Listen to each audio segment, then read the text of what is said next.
Title: The Shadow of the Blooded Forest. Scene 1: The Return Journey.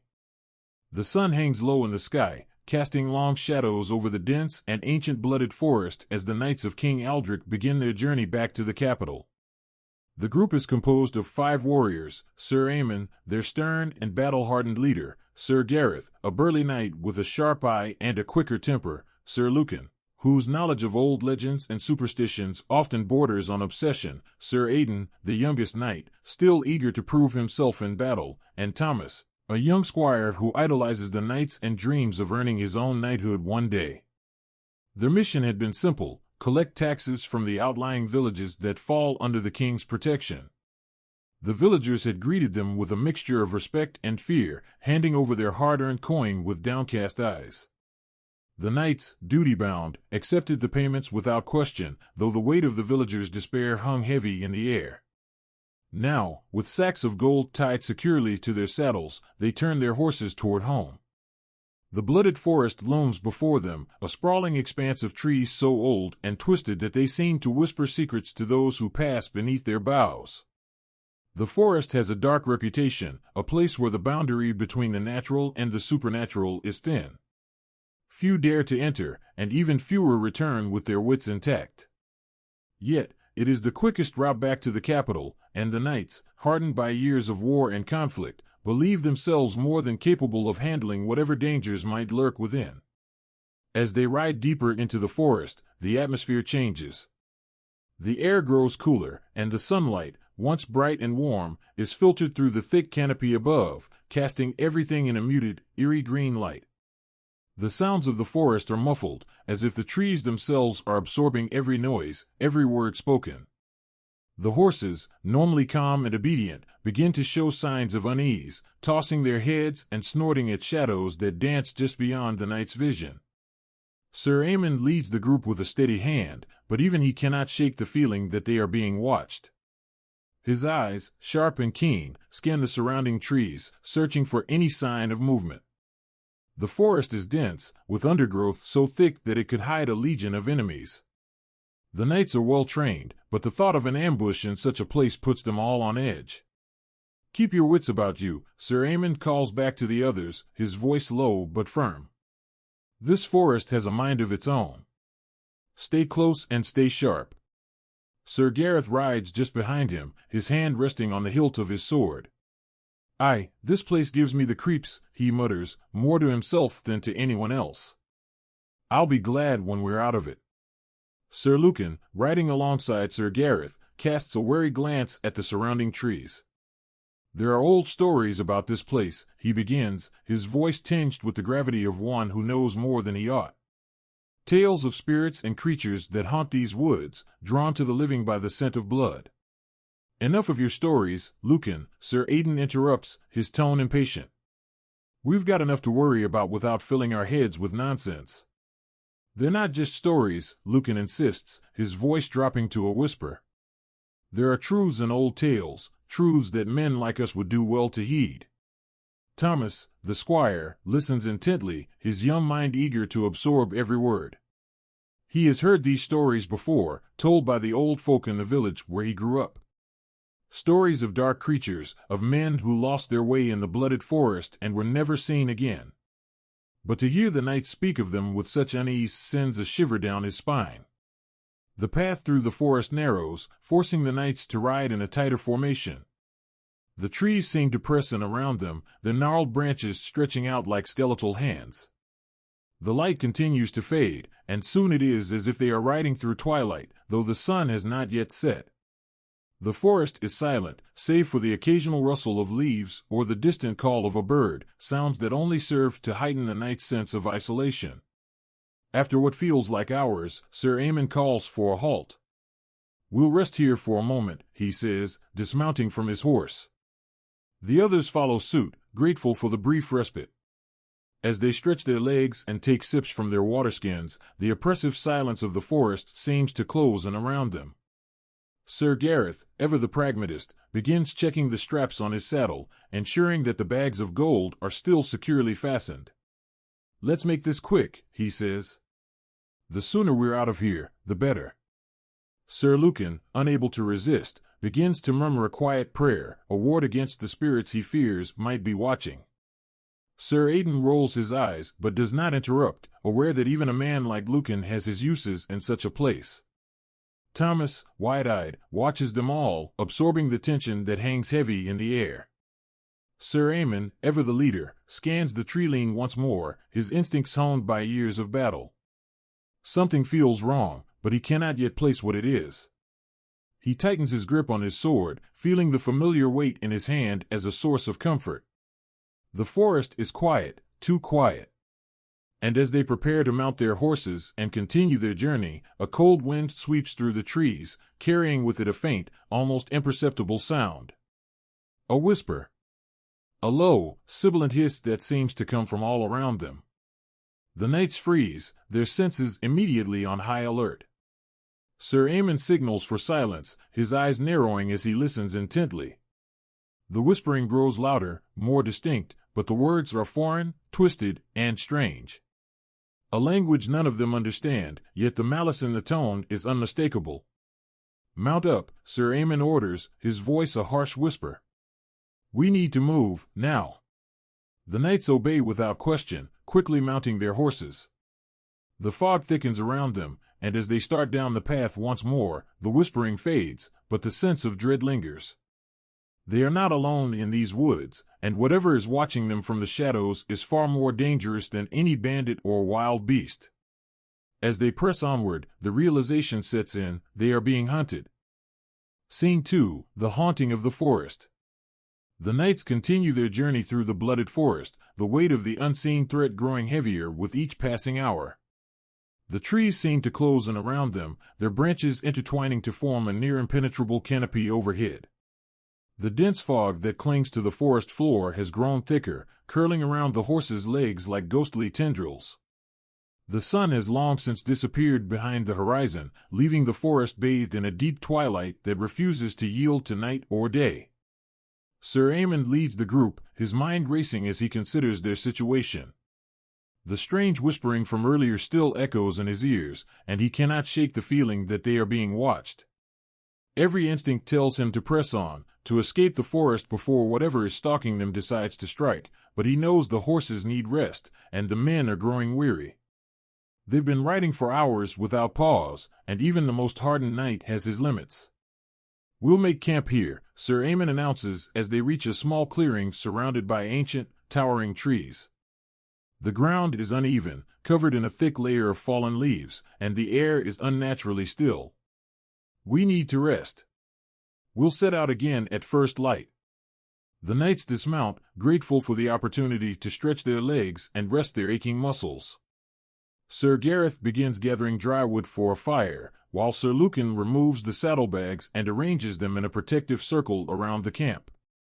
Sir Aidan ties the horses to a nearby tree, murmuring soothing words to calm the nervous animals.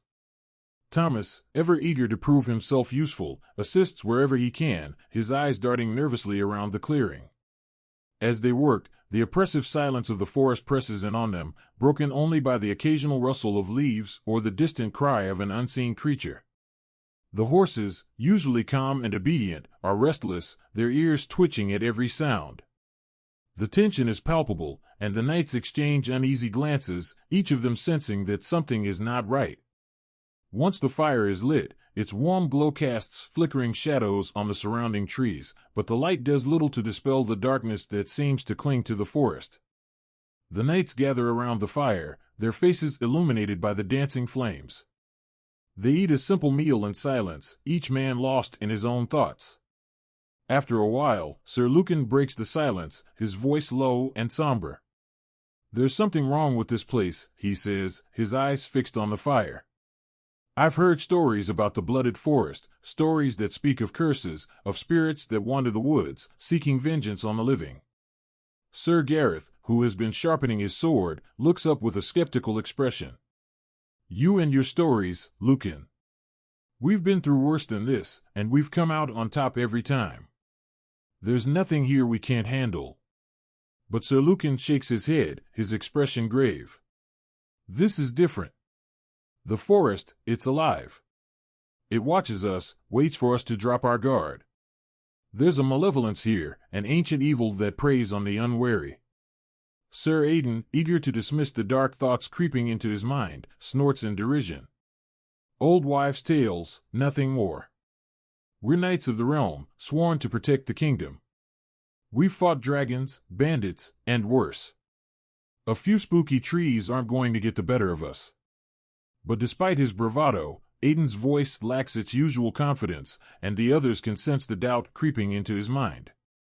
The forest, with its suffocating silence and ever-present darkness, has a way of wearing down even the strongest resolve.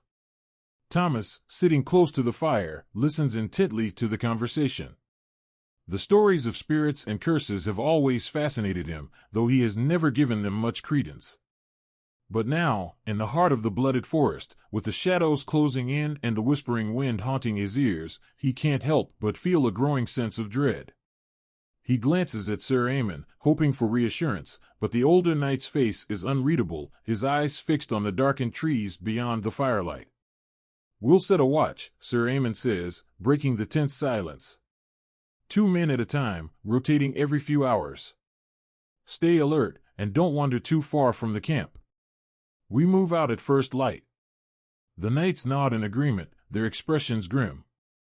Sir Gareth and Sir Lucan volunteer to take the first watch, while the others lay down their bedrolls near the fire.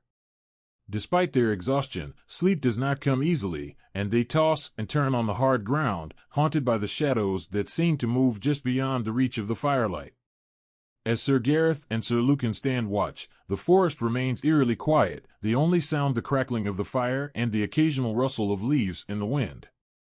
The 2 knights pace the perimeter of the camp, their eyes scanning the darkness for any sign of movement. Time passes slowly, each minute dragging on as the oppressive atmosphere weighs down on them. "I don't like this, Gareth," Sir Lucan mutters, his voice barely above a whisper. "Something's out there. I can feel it." Sir Gareth tightens his grip on his sword, his eyes narrowing as he peers into the shadows. "I feel it too. But whatever it is, we'll be ready." Suddenly, a cold wind sweeps through the clearing, snuffing out the fire in an instant. The darkness rushes in, thick and suffocating, as if the forest itself is closing in around them. The knights are plunged into near-total darkness, their only light the pale sliver of moon that barely penetrates the canopy above. "Lucan, relight the fire," Sir Gareth orders, his voice tense as he scans the tree-line for any sign of movement. But as Sir Lucan bends down to strike a spark, a distant sound reaches their ears, a low, haunting wail that seems to rise from the very depths of the forest. The sound sends a chill down their spines, and for a moment, even the seasoned knights are gripped by fear. "Everyone up!" Sir Aemon's voice cuts through the darkness as he leaps to his feet, sword in hand. The other knights scramble to their feet, weapons drawn, as they form a tight circle around the extinguished fire. The wail grows louder, more intense, as if whatever is making it is drawing closer. The trees seem to whisper and moan, their branches swaying in a wind that no longer exists. The horses, tied to the nearby tree, whinny in fear, pulling at their reins in a desperate attempt to escape. The knights stand ready, their eyes darting between the shadows, their breaths coming in short, tense gasps. Sir Gareth's heart pounds in his chest as he searches for the source of the sound, but the forest offers no answers, only darkness and silence. "Stay together," Sir Aemon commands, his voice steady despite the fear gnawing at the edges of his mind. "Whatever it is, it won't catch us off guard." But even as he speaks, the wail fades, leaving behind an eerie silence that is somehow more unsettling than the sound itself. The knights remain on high alert, their weapons at the ready, but nothing emerges from the shadows. The forest has returned to its oppressive stillness, as if mocking their fear. After what feels like an eternity, Sir Lucan finally manages to relight the fire, its warm glow slowly pushing back the darkness. The knights lower their weapons, but the tension does not ease. The forest has shown its teeth, and they know that whatever is out there is far from done with them. "Get some rest," Sir Aemon says, though his tone lacks conviction. "We'll need all our strength for the journey ahead." One by one, the knights settle back down, though sleep is a distant prospect. They lie awake, eyes open, ears straining for the slightest sound. The forest is alive with unseen dangers, and as they drift in and out of a restless slumber, they cannot shake the feeling that the worst is yet to come. The blooded forest watches, waits, and whispers its ancient secrets to the darkness, biding its time until the moment is right. Scene 3. The Unseen Threat. The knights ride deeper into the blooded forest, the oppressive atmosphere weighing heavily on their spirits. The path ahead is narrow and winding, shrouded in mist that clings to the ground like a living thing. The dense canopy overhead blocks out much of the daylight, leaving the forest in a perpetual state of twilight. Sir Aemon leads the group, his senses on high alert. The events of the previous night have left him uneasy, and the forest feels more menacing with each passing moment. The horses, usually calm and dependable, are skittish and reluctant to move forward, their ears flicking nervously at every sound. As they press on, Sir Gareth suddenly signals for the group to stop. "Did you see that?" he whispers, his eyes scanning the trees to their left. Something moved. The knights fall silent, their hands instinctively going to their weapons. The forest around them is eerily still, but the sense of being watched is undeniable. Sir Aemon motions for them to continue, but they proceed with even greater caution, every shadow and rustle of leaves putting them on edge. The feeling of being followed grows stronger with each step, and the knights' nerves are stretched to the breaking point. Sir Aidan, riding at the rear, catches a glimpse of something dark and swift darting between the trees, but when he turns to look, there is nothing there. His heart races, and he fights the urge to shout out in alarm. "We need to move faster," Sir Aemon says, his voice tense. "Stay close and keep your eyes sharp." The knights pick up the pace, but the forest seems to close in around them, the fog thickening and the trees growing denser. The path is becoming harder to follow, and the oppressive silence is almost unbearable. They know they are not alone, and whatever is stalking them is biding its time, waiting for the perfect moment to strike. The tension is palpable as the knights push forward, their senses straining to detect the unseen threat lurking in the shadows. The forest feels alive, as if it is conspiring against them, and they know that the true danger lies just out of sight, waiting to pounce. Scene 4. The First Attack. The knights ride on, the oppressive gloom of the blooded forest closing in around them like a living thing. The tension in the air is so thick that it feels as if the forest itself is holding its breath, waiting for something to happen. Every sound, the snap of a twig, the rustle of leaves, makes them jump, their nerves frayed by the unseen menace that stalks them. Suddenly, without warning, a shadowy figure darts across the path in front of them.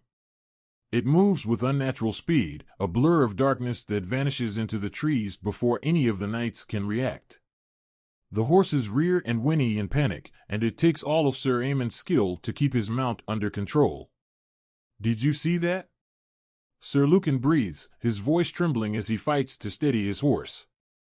"I saw it," Sir Gareth replies, his eyes wide with fear. Whatever it wasn't human. Sir Aemon raises a hand to signal silence, his heart pounding in his chest. He can feel the cold sweat on his brow, but he forces himself to stay calm. "Stay together," he orders. "We don't know what we're dealing with yet." The knights regroup, forming a tight circle with their backs to one another, swords drawn and shields raised. They scan the surrounding forest, their eyes darting from shadow to shadow, but the figure is nowhere to be seen. The silence is deafening, and the sense of dread only deepens. Then, out of the corner of his eye, Sir Aidan sees movement. Before he can shout a warning, a dark shape hurtles out of the trees, slamming into Sir Lucan with the force of a battering ram. The knight is thrown from his horse, crashing to the ground with a heavy thud. His horse screams in terror, rearing up on its hind legs before bolting into the forest. "Lucan!" Sir Gareth shouts, rushing to his fallen comrade's side. But before he can reach him, the shadowy figure emerges from the darkness, a tall, lithe creature with eyes that glow like embers in the night. Its skin is deathly pale, stretched tight over its gaunt frame, and its fanged mouth twists into a cruel smile as it surveys the knights with predatory glee. "A vampire!" Thomas gasps, his voice barely more than a whisper. The vampire moves with terrifying speed, a blur of motion that the knights can barely track. It strikes again, this time at Sir Gareth, who barely manages to raise his shield in time. The force of the impact sends him staggering backward, but he keeps his footing, slashing out with his sword in a desperate attempt to fend off the creature. Form a line. Sir Aemon commands, his voice ringing out with authority. Keep it away from the horses. The knights obey, their training kicking in despite the terror that grips their hearts. They form a defensive line, shields up and swords at the ready, prepared to face the vampire as one. But the creature is no ordinary foe. It is a being of darkness, with strength and speed that far surpasses anything they've faced before. The vampire lunges at Sir Aemon, its claws raking across his shield with a sound like nails on a chalkboard. The force of the blow nearly knocks him off balance, but he grits his teeth and pushes back, driving his sword toward the creature's heart. The vampire hisses, dodging the strike with inhuman agility, and counters with a swipe of its claws that tears through Sir Aemon's armor, drawing blood. Sir Gareth and Sir Aidan move to flank the vampire, attacking from both sides in an attempt to overwhelm it. But the creature is too fast, slipping between their strikes with ease. It lashes out with its claws, leaving deep gashes in Sir Aidan's arm and sending him crashing to the ground. Fall back. Sir Aemon shouts, realizing that they cannot win this fight through sheer force alone. We need to regroup. The knights retreat, trying to put distance between themselves and the vampire. But the creature is relentless, pursuing them with a speed and ferocity that defies reason. It lunges at Thomas, who barely manages to duck out of the way, his heart hammering in his chest as he scrambles to stay out of reach. Sir Lucan, still struggling to his feet after being thrown from his horse, sees the vampire closing in on Thomas and acts without thinking. He charges at the creature, swinging his sword with all his might. The blade connects, slicing through the vampire's arm and causing it to shriek in pain. For a moment, it seems as if they might have the upper hand. But the victory is short-lived. The vampire recovers almost instantly, its wound closing as if by magic. It turns on Sir Lucan with a snarl, its eyes blazing with fury, and strikes him down with a single, brutal blow. Sir Lucan crumples to the ground, his sword slipping from his grasp as blood pools beneath him. No! Sir Aemon roars, charging at the vampire with renewed fury. But the creature is too quick, it sidesteps his attack and delivers a savage kick that sends Sir Aemon sprawling. The knights are scattered, disoriented, and on the brink of defeat. The vampire stands over them, its eyes gleaming with triumph. It moves in for the kill, its fangs bared and ready to feast.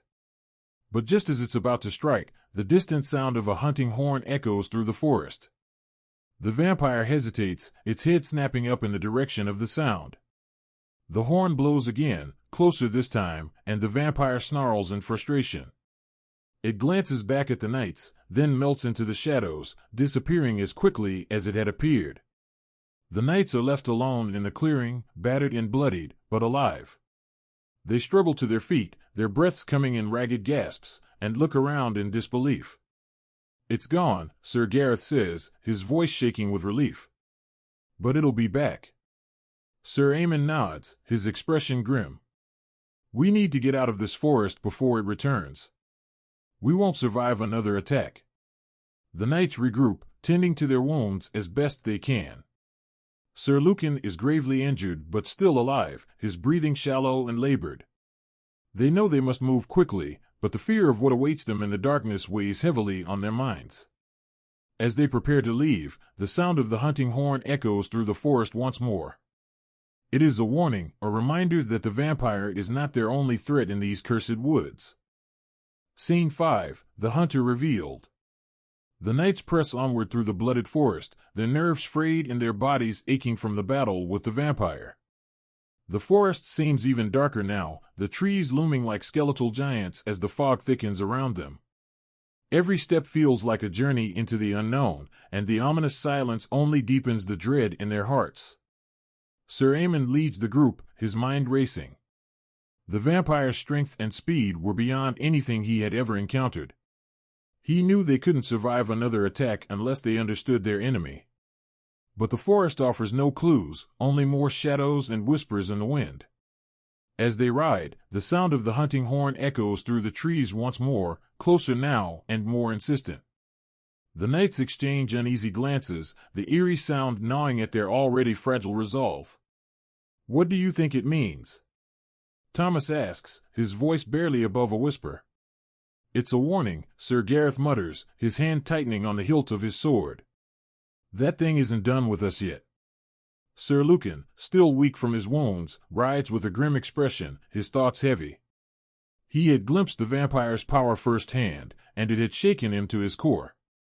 He knew they were outmatched, and the forest felt like a trap closing in around them. The path ahead begins to narrow, the trees crowding in on all sides. The knights feel the weight of the forest's ancient malevolence pressing down on them, and the sense of being watched grows stronger with every passing moment. The horses, too, are on edge, their ears flicking nervously as they sense the unseen threat. Without warning, the air grows colder, and a thick fog rolls in, swallowing the path ahead. The knights pull their cloaks tighter around themselves, the chill seeping into their bones. Then, out of the mist, a figure emerges, a tall, shadowy form with glowing red eyes that pierce the gloom. The knights halt their horses, their hands instinctively going to their weapons. The figure steps closer, and the mist parts to reveal the vampire, his pale face twisted into a mocking smile. His presence exudes an air of ancient power, and the very ground seems to tremble beneath him. "Greetings, noble knights," the vampire says, his voice smooth and cold, like the whisper of death itself. "I am Valdric, Lord of the Blooded Forest. I see you've already had a taste of my hospitality." Sir Aemon glares at the vampire, his hand gripping his sword tightly. "We have no quarrel with you, Valdric. Let us pass, and we'll leave your forest in peace." Valdric chuckles, a sound that sends shivers down the knight's spines. "Peace? Oh, there is no peace in these woods, Sir Knight. Only the hunt and the prey. Why are you doing this?" Sir Gareth demands, his voice steady despite the fear in his eyes. "We've done nothing to provoke you." Valdric's eyes gleam with malice as he steps closer, his gaze locking onto Sir Gareth. "You carry with you the wealth of your king, a fortune that could feed a kingdom, or sate my thirst for centuries. You are intruders in my domain, and I have chosen to make you my prey." Sir Aemon draws his sword, the steel gleaming in the dim light. "We won't be hunted like animals. If you want a fight, you'll get one." The vampire's smile widens, revealing sharp fangs that glint in the fog. "Oh, I do enjoy a challenge. But you must understand, Sir Aemon, that this is not a battle you can win. You are in my world now, and here, I am the master." With a flick of his wrist, Valdric sends a gust of icy wind toward the knights, the force of it nearly knocking them from their horses. The wind howls through the trees, carrying with it the faint scent of decay and death. The knights struggle to stay upright, their horses rearing in panic as the wind tears at their cloaks and armor. "Enough of these games, Valdric!" Sir Aemon shouts over the howling wind. "Show yourself, or face us like a warrior." The wind abruptly dies down, and the vampire's laughter echoes through the forest, chilling them to the core. "A warrior, you say? Very well, Sir Aemon. If it is a warrior you seek, then you shall have one." In a blur of motion, Valdric moves faster than the eye can follow, reappearing directly in front of Sir Aemon. The knight barely has time to react before the vampire's clawed hand lashes out, striking with the speed of a viper. Sir Aemon raises his sword just in time to block the blow, but the force of it sends him staggering backward. The other knights rush to his aid, their swords flashing as they attack in unison. But Valdric is too quick, dodging their strikes with supernatural agility. He seems to be everywhere at once, his laughter taunting them as they struggle to land a blow. Valdric's eyes lock onto Sir Lucan, who is still weakened from his earlier injuries. The vampire's smile turns cruel as he lunges at the knight, knocking him to the ground with a powerful swipe of his claws. Sir Lucan cries out in pain, blood seeping through his armor as he struggles to rise. "No!" Thomas shouts, rushing to Sir Lucan's side. But before he can reach him, Valdric turns on the young squire, his eyes burning with a predatory hunger. Such bravery, Valdric murmurs, his voice dripping with mockery. But you are far too young to face me, boy. Thomas freezes, fear paralyzing him as the vampire looms over him. But just as Valdric is about to strike, Sir Gareth charges forward, slamming his shield into the vampire's side with all his might. The blow sends Valdric reeling, and the vampire's expression shifts from amusement to rage. Enough! Valdric hisses, his voice rising in anger. You are mere mortals. You cannot hope to defeat me.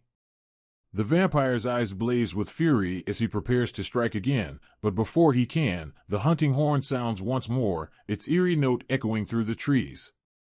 Valdric hesitates, his gaze flickering toward the direction of the sound.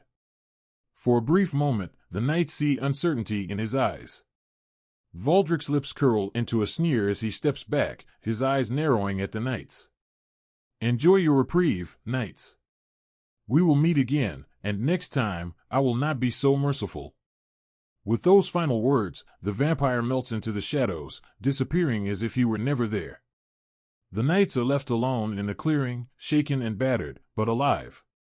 Sir Aemon lowers his sword, his breath coming in ragged gasps. We need to get out of here, now. The knights quickly regroup, helping Sir Lucan back onto his horse. The sense of urgency is palpable as they set off once more, the forest around them still and silent.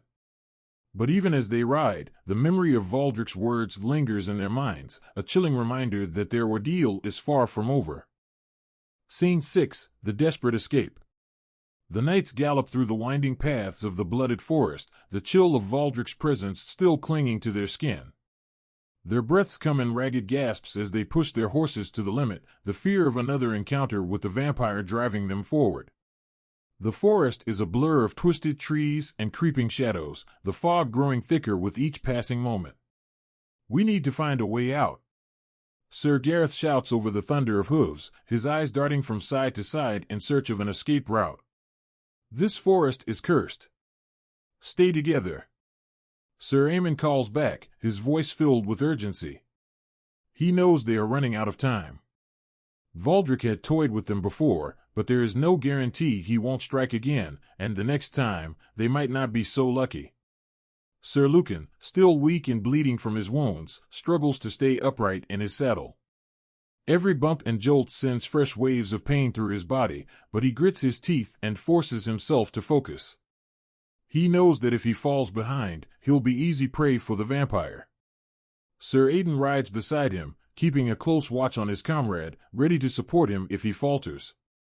The forest seems to twist and shift around them, the paths they had taken earlier no longer familiar. It is as if the very woods are conspiring to trap them, leading them in circles.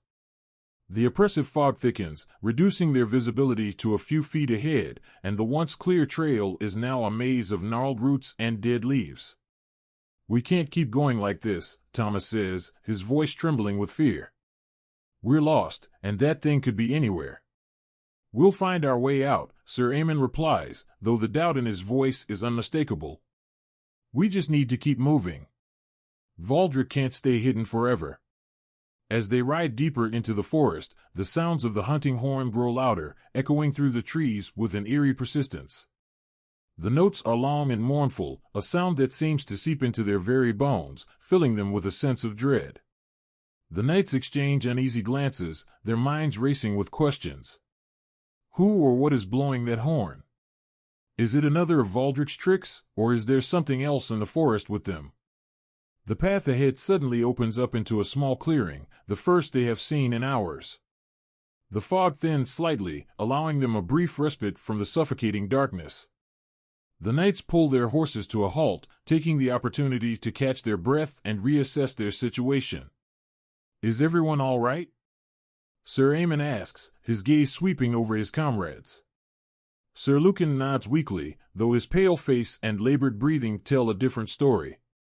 Sir Gareth and Sir Aidan are bruised and battered but still capable of fighting. Thomas, though clearly frightened, has held up surprisingly well for his age. We can't stay here long, Sir Aidan says, scanning the tree line for any sign of movement. If Valdric finds us, we're sitting ducks. I know, Sir Aemon replies, his mind racing. But we need to figure out where we are. We can't keep wandering aimlessly. Sir Gareth dismounts and begins to steady the ground, searching for any clue that might indicate a way out.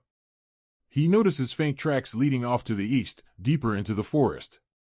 These tracks, they could lead us out, he says, though his tone is uncertain. Or they could lead us straight into another trap. We don't have much choice, Sir Aemon says grimly. We follow the tracks. It's better than waiting here for Valdric to pick us off one by one. The knights remount their horses and head east, following the faint trail. The fog swirls around them, thickening once more as they leave the clearing behind. The forest seems to close in on them, the trees pressing closer together, their gnarled branches like skeletal fingers reaching out to ensnare them. As they move deeper into the woods, the tracks become more pronounced, as if whoever or whatever made them had been dragging something heavy. The knights exchange uneasy glances, but they press on, hoping that the trail will lead them out of the forest. Suddenly, the sound of the hunting horn blares again, this time much closer. The horses rear in fear, their eyes rolling as they sense the nearness of the unseen threat. Sir Aemon struggles to keep his mount under control, his heart pounding in his chest. He knows that whatever is blowing that horn is not far behind them. We need to move faster. Sir Gareth shouts, his voice tinged with panic. It's coming. The knights kick their horses into a gallop, racing down the trail as fast as they dare.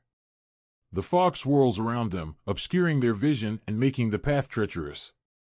But they have no choice, they must outrun whatever is pursuing them.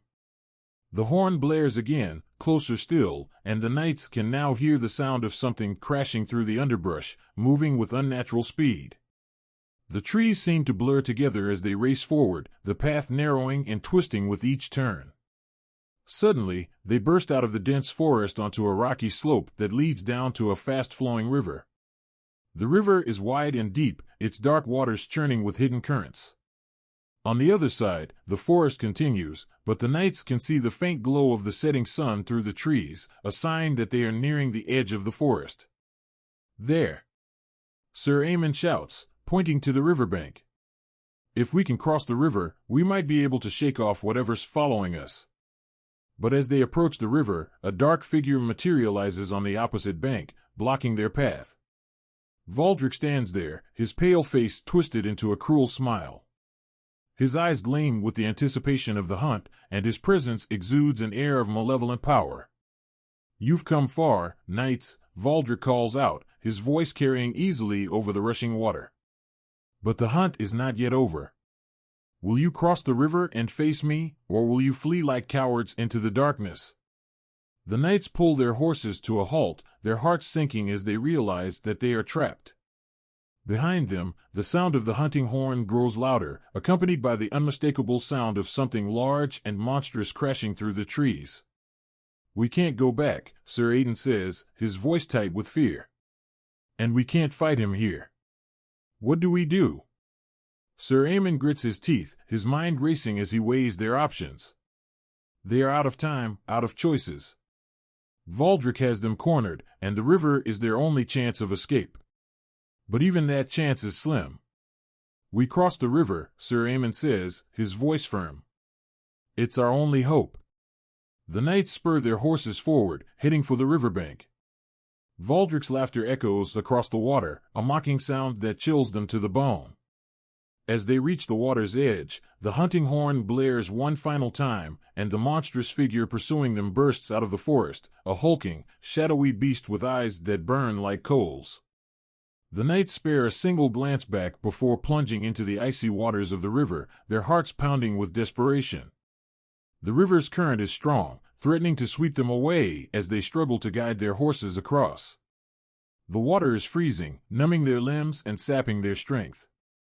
But they push forward, driven by the knowledge that to stop is to die. Valdric watches from the opposite bank, his smile never faltering. He does not pursue them into the water, he simply watches, his eyes gleaming with dark amusement. The knights reach the far bank, exhausted and shivering, but alive. They scramble up onto solid ground, their hearts pounding in their chests. Behind them, the monstrous beast lets out a roar of frustration as it reaches the river's edge, unable to follow them across. Sir Aemon turns to face Valdric, who stands unmoving on the other side of the river. "This isn't over, Valdric," he shouts, his voice hoarse with exhaustion. "We'll find a way to stop you." Valdric's smile widens, and he bows mockingly. "I look forward to it, Sir Aemon. Until we meet again." With those final words, Valdric vanishes into the shadows, leaving the knights alone on the riverbank, battered and bruised, but alive. The forest looms behind them, dark and foreboding, but they know that they have survived another day. For now, they are safe. But they also know that Valdric will not stop until he has claimed his prize. Scene 7, the final confrontation.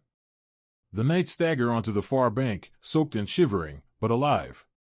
The icy river has sapped their strength, and the weight of their armor drags at their weary limbs. Yet, as they catch their breath, the relief of survival is tempered by the grim reality: Valdric is still out there, and the night is far from over. "Is everyone accounted for?" Sir Aemon asks, his voice hoarse from the cold. Sir Gareth nods, though his face is drawn with exhaustion. "We're all here, but Lucan's in bad shape." Sir Lucan, pale and trembling, is barely able to stand.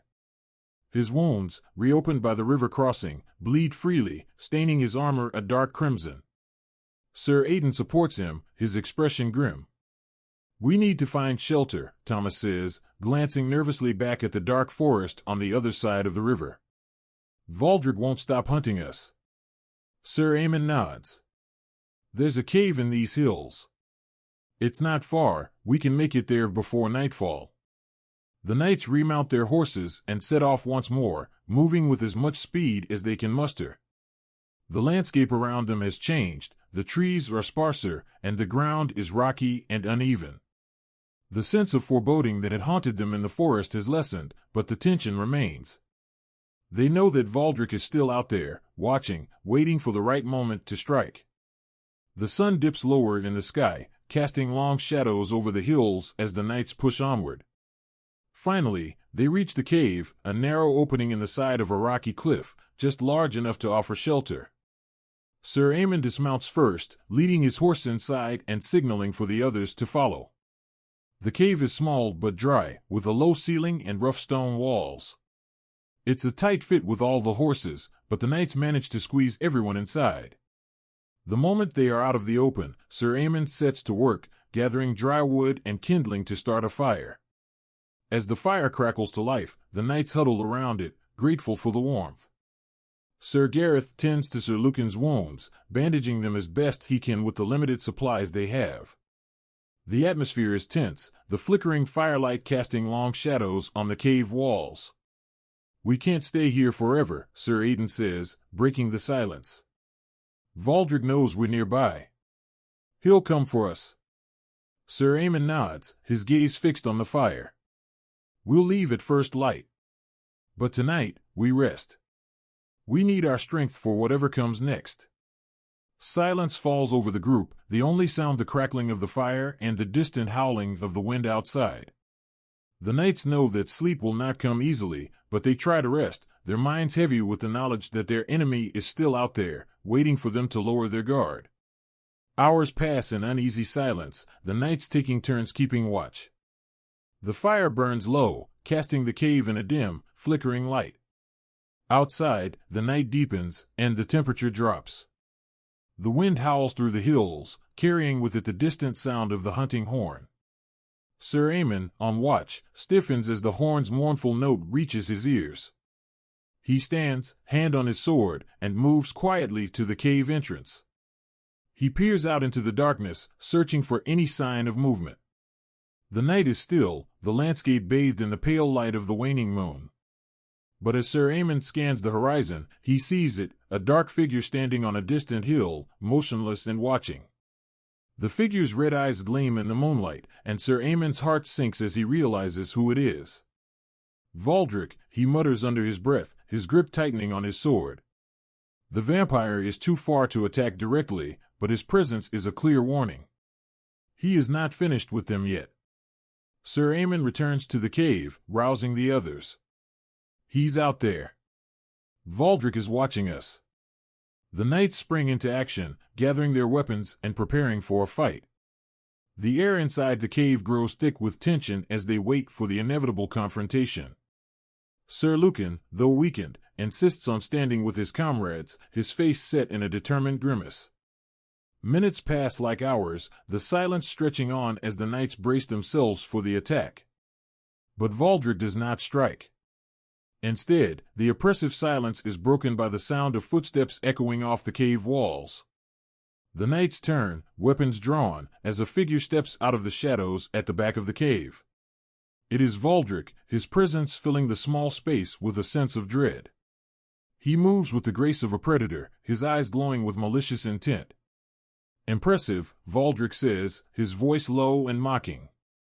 You've managed to survive this long. But the game is over. Sir Aemon steps forward, his sword held at the ready. You should have stayed away, Valdric. This ends now. Valdric laughs, a cold, mirthless sound. You still don't understand, do you? You're in my domain. You cannot win. With a speed that defies belief, Valdric lunges at Sir Aemon, his claws slashing through the air. Sir Aemon barely manages to block the attack, the force of the blow sending him staggering backward. The other knights rush to his aid, their swords flashing in the firelight as they strike at the vampire. But Valdric is too fast. He dodges their attacks with supernatural agility, his movements a blur of shadow and speed. He strikes at Sir Gareth, knocking him to the ground, then turns on Sir Aidan, who barely has time to raise his shield before Valdric's claws tear through it. The fight is desperate and brutal, the knights struggling to keep up with Valdric's relentless assault. Sir Lucan, weakened but determined, lunges at the vampire with all his remaining strength. But Valdric catches him by the throat, lifting him off the ground with ease. You fought well, knight, Valdric says, his voice dripping with mockery. But your time has come. With a vicious twist, Valdric throws Sir Lucan across the cave, his body crashing against the wall with a sickening thud. Sir Lucan slumps to the ground, unconscious, his sword clattering to the floor. No! Thomas cries out, rushing to Sir Lucan's side. But before he can reach him, Valdric turns on the young squire, his eyes burning with dark hunger. Your bravery is admirable, boy, Valdric says, advancing on Thomas.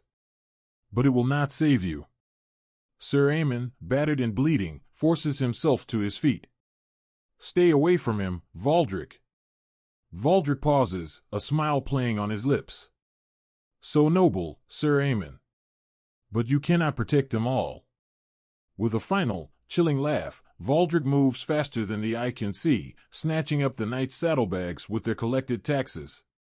He looks back at them one last time, his red eyes gleaming with triumph. Until we meet again, Valdric says, his voice echoing through the cave as he vanishes into the shadows. The knights are left alone, battered and beaten, their hard-earned treasure stolen by the vampire. Sir Aemon drops to his knees, the weight of their defeat heavy on his shoulders.